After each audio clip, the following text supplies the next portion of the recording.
Selamat sore dan salam bahagia. Hari ini kita bertemu pada pertemuan yang ke-8 di mana kita mempelajari mengenai public good.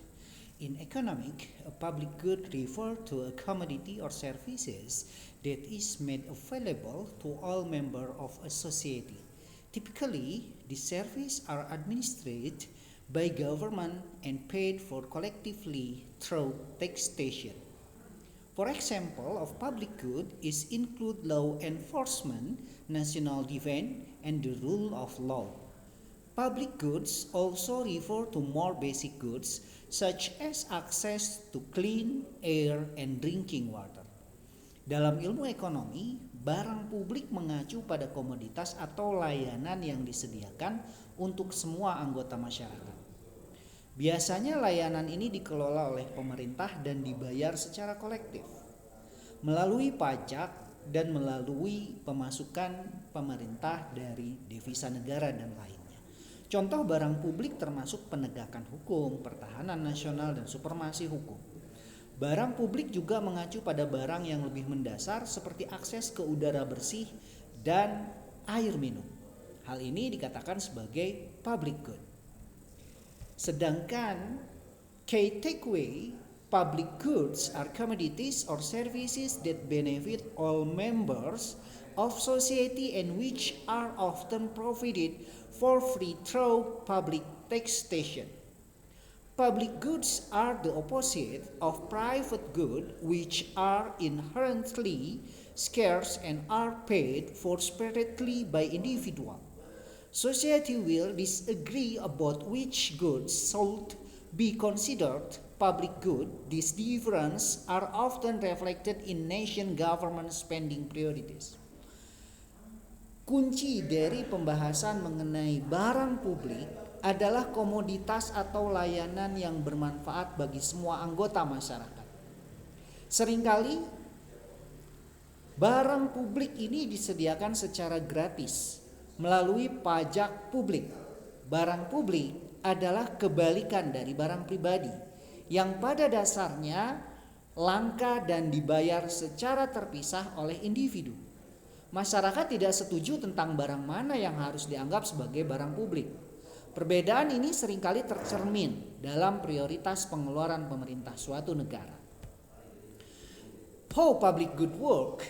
The two main criteria that distinguish a public goods are that it must be non-rivalry and non-excludable.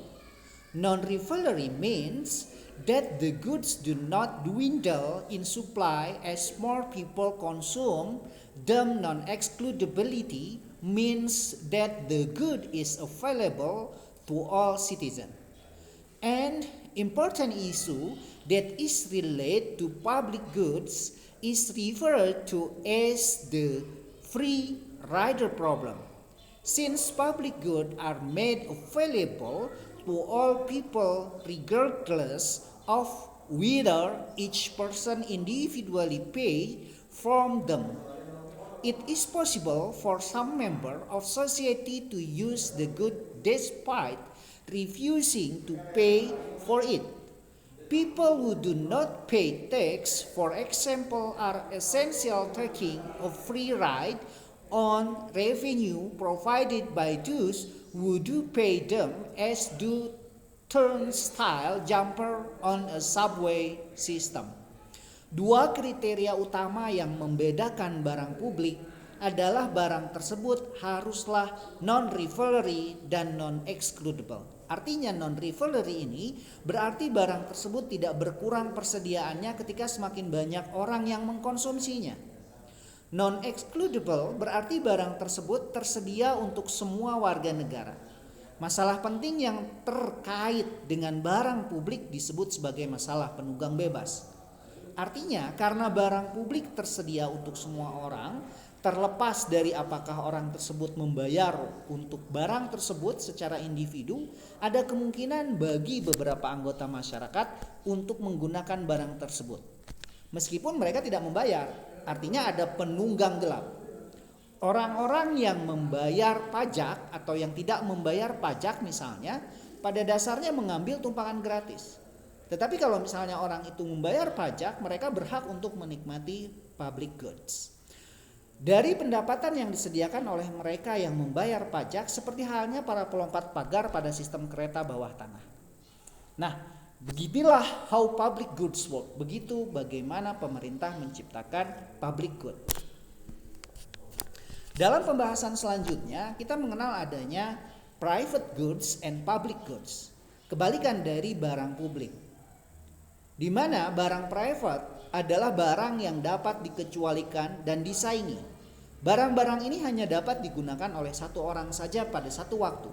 Misalnya cincin kawin, dalam beberapa kasus barang ini bahkan dapat dihancurkan saat digunakan seperti sepotong pizza yang dimakan.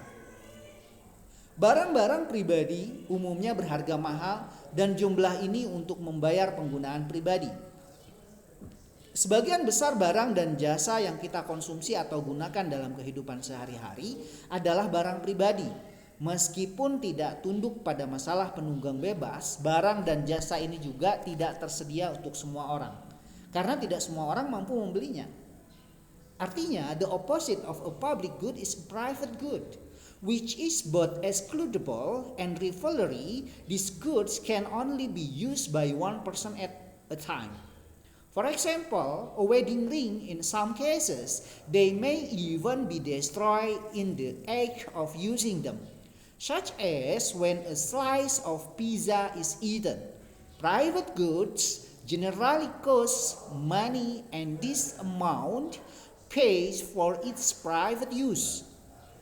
Most of the goods and services that we consume or make use of in our everyday life are private goods, although they are not subject to the free rider problem. They are also not available to everyone, since not everyone can afford to purchase them. And then, how are demographic changes important for economic? In some cases, public goods are not fully non-rivalry and non-excludable. For example, the post office can be seen as a public good since it is used by a large portion of the population and is financed by taxpayers.